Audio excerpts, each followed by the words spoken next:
Hoy estoy loca, por Dios, pero que no sé qué hacer. Venga a limpiar la silla, la mesa, aquí todo el tiempo, y yo venga a trabajar, pero es que yo estoy aburrida ya, por Dios, ¿qué me hacéis a mí? Pero esto no tiene solución ninguna, estoy aburrida, del todo, no puedo más, Dios mío, socorro, venid alguien de ayuda, que no puedo, que no tengo más fuerza para limpiar tanto. Oh, madre mía, por Dios, qué desesperación. Oh, no, venga a limpiar, por Dios, pero esto no se ha visto en ninguna parte. Estoy desesperada, aburrida, por Dios. Pero ¿quién viene aquí a auxiliar que quiere venir algo? Está hace 2 días. Oh, limpiando y vengo a limpiar, pero ¿qué es esto? Por Dios, esto se tiene que acabar. Yo no sé cómo puedo llevar adelante esto, que estoy desesperada, que ya no puedo más. Oh, por Dios.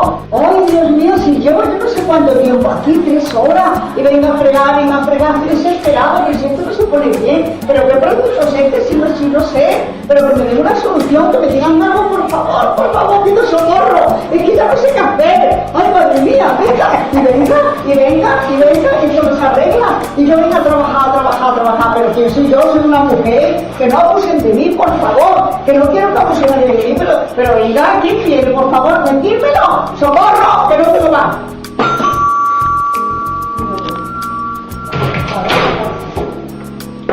La solución está aquí. ¡Oh, que ha venido! ¡Ya está aquí, por fin! ¡Es lo que yo esperaba!